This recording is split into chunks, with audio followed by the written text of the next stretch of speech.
What I'm about to say might shock a lot of people, but it's something that I've thought about. And, I like that shock value because that's who I am. And that's when I bring these rants to you and these conversational topics that make you say, the things that make you go, hmm.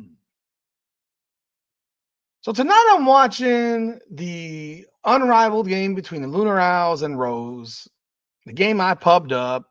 I said, you better watch it. And it ended up being pretty horrible, honestly. Lunar Owls did win, so they yelled hooty hoo at the end. They won 66-56. Another very low scoring game. But that's not what I'm here to talk about. Although I will mention a few things from it because of what I saw tonight. And the more I thought about it and figured, now is the time. Welcome back, everyone, to another edition of Rudy's Rant, powered by Coming Out the Podcast. I'm your host, Rudy Rodriguez Showmont. We talk facts over feelings here. I'm Rudy the Hammer, and I got some hammering to do on this game tonight, real quick.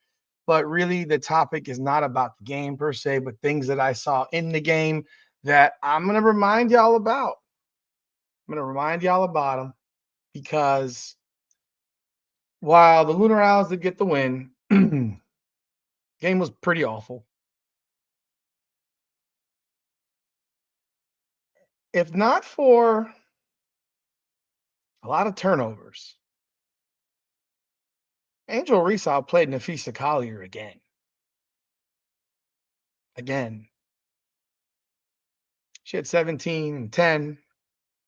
She did have 7 turnovers. And she had a stretch where she committed 3 fouls in a row, which took her out of the game in the third. But she outplayed Nafisa Collier again.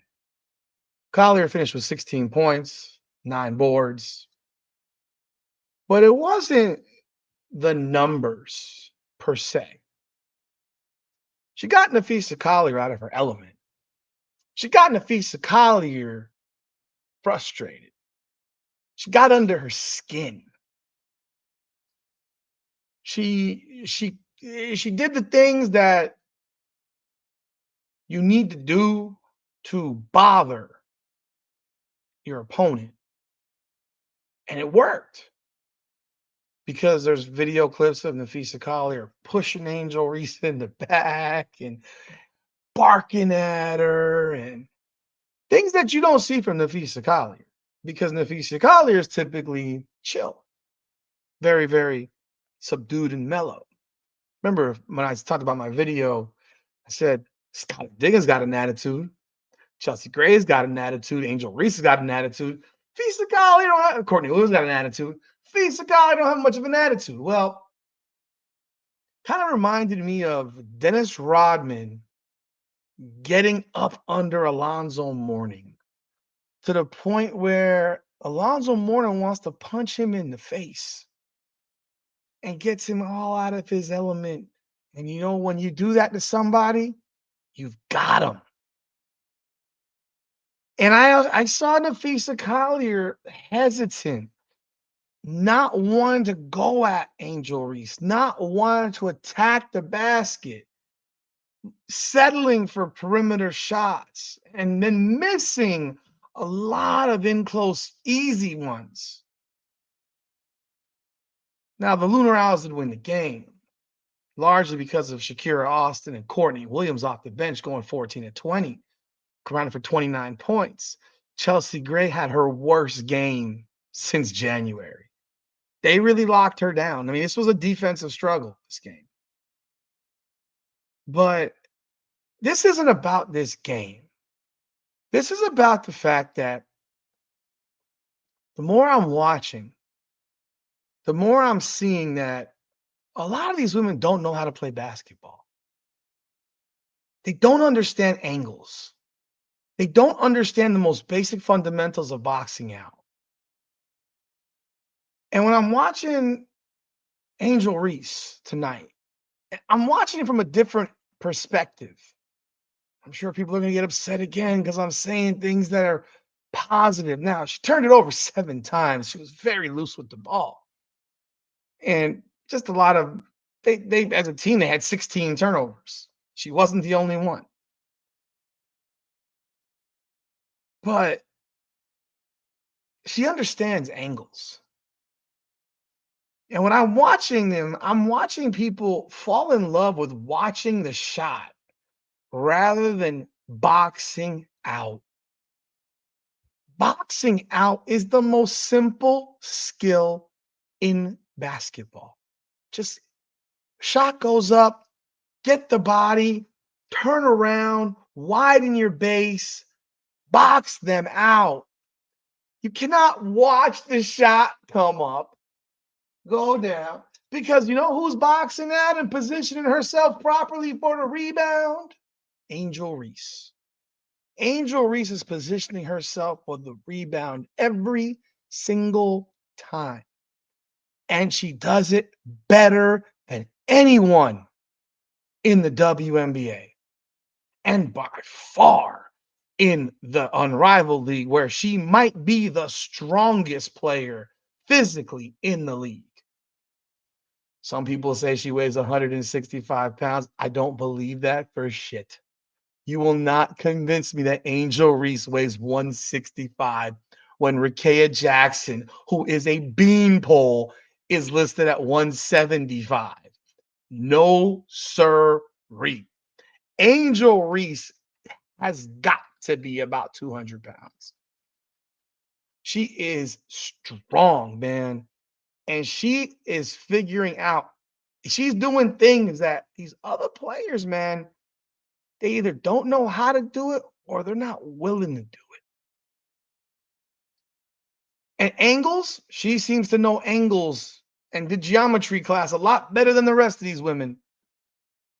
And while I'm watching it, I'm sitting here saying, you know what? You know what? Angel Reese would be the best flipping teammate to Caitlin Clark. And that's all I'm thinking as I'm watching this. Angel Reese would be the absolute best teammate to Caitlin Clark. Don't have to believe me, man. She is doing the things that if Caitlin Clark had someone like her on her team, I'm going to remind you again, she is today 8 for 16, 50% from the field. Consider this, Nafisa Collar was 7 of 16. Okay. She didn't settle for any dumb 3-point shots. Missed a couple of shots around the basket, and she had a few blocked because she still brings the ball down too low at times and puts herself in a position to get blocked. A couple of not the greatest shots, but got a lot of open looks on some breakaways, and she cherry picked really, really well in the game because I mean, she would maybe hit a bucket, she's beating down the court, and she was wide open for another layup. Point being, she understands positioning. And that's one thing that Caitlin Clark does not have on her team because Aaliyah Boston does not understand positioning. She just doesn't. If Angel Reese played with Caitlin Clark, Angel Reese probably averaged 25 points a game because it would just be like taking candy from a baby. She would be giving her layups. She'd be giving her a layup drill. And now the fact that she's making these shots and showing now that she has a better ability to make these shots, her understanding positioning, rebounding, boxing out, these little things that other players just don't do. She would probably be the best player. She'd be the best teammate for Caitlin Clark. Now, they say that there is people that say, oh, they like each other. I don't know if they do or not. I don't really care, man. Like that's the thing. I don't care about whether you like somebody or not. I care about if you play well with somebody and you understand how to play with them. That to me is what's most important when you're a ball player in any sport. I don't care if you like your quarterback. If your quarterback puts the ball in the numbers for you, that's what matters, right?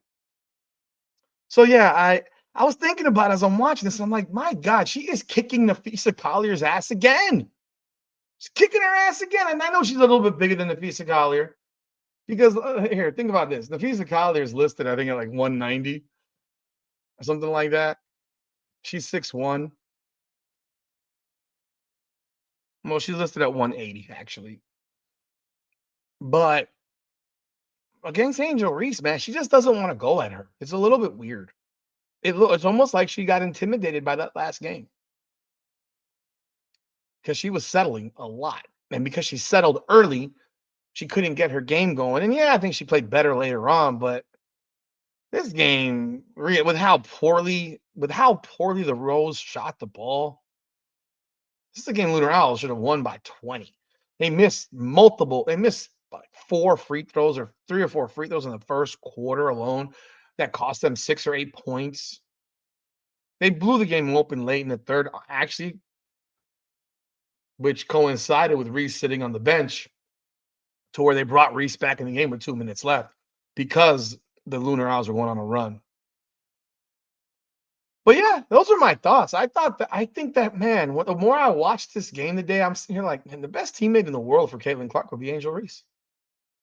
People think me I'm crazy and say, "Oh, you're crazy. Screw you, Rudy. We don't want her here." Blah blah blah blah blah blah blah. Tell you right now, man. Someone who seems to have a knack for a ball like that and knows how to box people out, it's just mind blowing because I feel like I'm watching this and I'm sitting here saying, why don't they box out? Why is the only person on the floor that seems to understand boxing out Angel Reese? It seems I don't get it. I don't get it. But those are my thoughts. Let me know what you think. Do you hate me now? You want to tell me to go F myself and all that good stuff? Whatever. I don't give a shit. This is my opinion.